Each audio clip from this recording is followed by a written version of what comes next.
What's up, sunshine? Welcome to CNN 10, the best 10 minutes in news, thanks to you. I'm Coy Wire. Great to be back here with you, kicking off another week of learning and some fun. Let's get started. We start today in Europe, where Swedish police are investigating a suspected case of sabotage of an undersea telecoms cable that took place last week. It's the third time the Finnish telecom cable was damaged, this time in Sweden's economic zone, after being completely severed in November and December of last year. Undersea cables are the invisible force behind almost all of our communications around the world. Everything from bank transfers to streaming, and even this episode you're watching right now, are all possible because of a vast network of internet cables that lie under the sea. We've come to rely on this vital infrastructure in our everyday lives, unaware they exist at times. That's because companies spread data across multiple cables so that if one goes down, customers won't be cut off. It's an important practice given how vulnerable the cables can be to a host of factors like hurricanes, earthquakes, and accidental or intentional damage from fishing nets or ship anchors. Within the last few months, multiple undersea cables in the Baltic Sea in Europe have been disrupted. NATO officials have launched an operation sending warships tasked with preventing these suspected intentional attacks in the Baltic Sea while improving coordination with border guards from the affected nations. CNN's Nick Robertson shows us how these cables work and just how vulnerable they can be. You might think that the internet comes from up there in the sky in the cloud. The reality is it lies deep below the ocean, and it's all possible because of a global network of internet cables under the sea. This map shows the hundreds that crisscross the ocean, connecting countries with each other.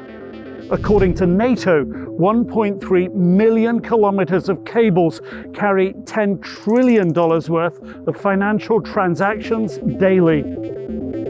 So how do they actually work? Well, modern undersea data cables like this one use fiber optic technology. The fibers are wrapped in layers and layers of protection before they're laid on the seabed by ships. They lay directly on the sea floor. However, closer to the shore, they are typically buried under the seabed. The process can take years, as it involves a lot of planning to determine the best path for each line. And because they're so vital, there's a real concern about their vulnerability in a new era of hybrid warfare. According to Telegeography, there are around 200 data cable faults in a year, most of which are accidental, often caused by fishing and anchoring. However, in recent years, several cables have been disrupted in the Baltic Sea as well as the Asia-Pacific region, raising concerns over potential sabotage.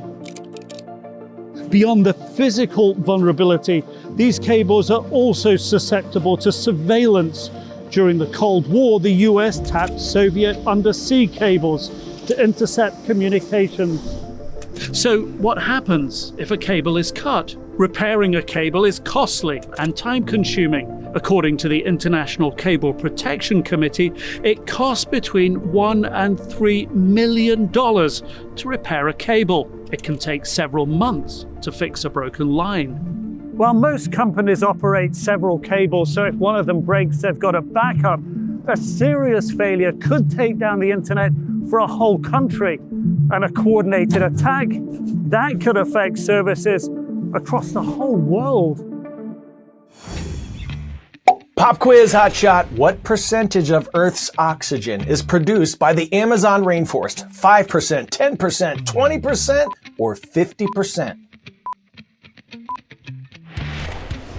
If you said 20, you're so money. The largest rainforest in the world contributes an estimated 1/5 of the oxygen produced on land via photosynthesis. Deforestation has been a major threat to the Amazon rainforest for decades, driven by factors like growing infrastructure development, ranching, and mining. In Brazil, the Environmental Protection Agency recently led a raid to combat deforestation there, stopping illegal loggers, closing their sawmills and fining those involved millions of dollars. Our Stefano Pozzoban shows us how the operation carried out its goal to curb illegal logging in the protected and indigenous lands that see some of the country's highest deforestation rates. This is Operation Maravalha, which takes its name for a kind of sawdust. Environmental agents in Brazil have kicked off a major campaign to tackle deforestation in the Amazon rainforest.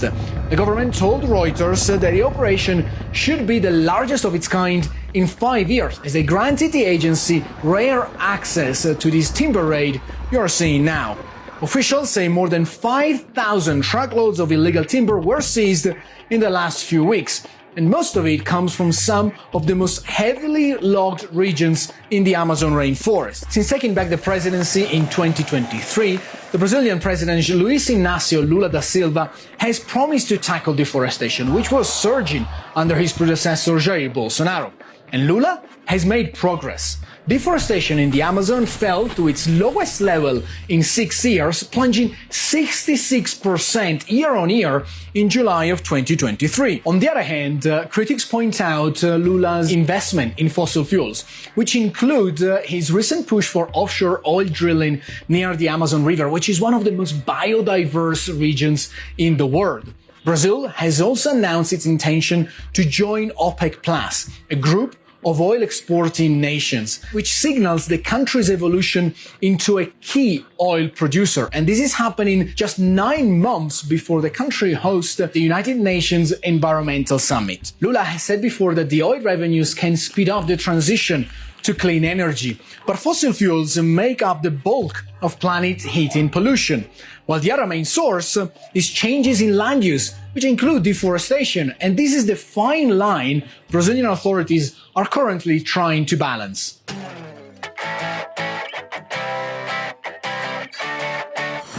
Today's story getting a 10 out of 10.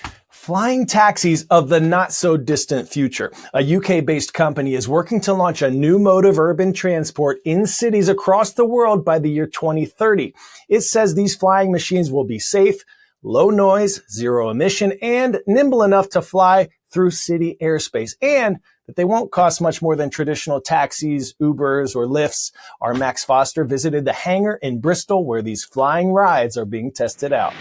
Imagine trying to book a taxi on your app and it can fly.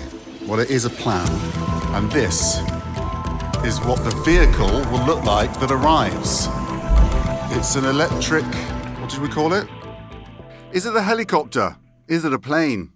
The answer is neither, or rather both. This is VX4, an electric vertical takeoff and landing vehicle, eVTOL for short, built by Bristol-based Vertical Aerospace. It's not quite the flying car from the Jetsons, but eVTOLs are likely to be landing in a vertiport near you in the not-too-distant future. When we talk about it being a flying taxi, you're comfortable with that because in the future you do imagine people calling up one of these instead of a car. Is that right? Yes. eVTOLs can allow us to unlock the third dimension, to use air mobility to get from point A to point B. The VX4 will have a range of 100 miles and a top speed of 150 miles per hour, and it'll initially fly between airports and cities. So the inside, the interior, is designed to the same comfort and roominess of a London black taxi. So it takes off vertically like a helicopter and then immediately tilts the 4 propellers forward to a longitudinal, horizontal configuration so that it cruises like a propeller-driven airplane. All being well, Vertical Aerospace plan to make and deliver 150 aircraft to clients across the world by 2030. Talk about taking technology from sci-fi to reality. Let me ask you this. If there was a flying taxi in your town right now, would you take it? Or do you need some more time to see how things will go? All right. Thanks to all of you who have subscribed and have been commenting on our CNN 10 YouTube channel for your shout out requests. Our shout out today is going to New Milford, Pennsylvania, Blue Ridge High School. We see you, Raiders. And to my new friends I met last week, the Eagles and Mr. P at Cleve Hill Middle School in Buffalo, New York. Rise up. Have an awesome day, everyone. See you right back here tomorrow on CNN 10.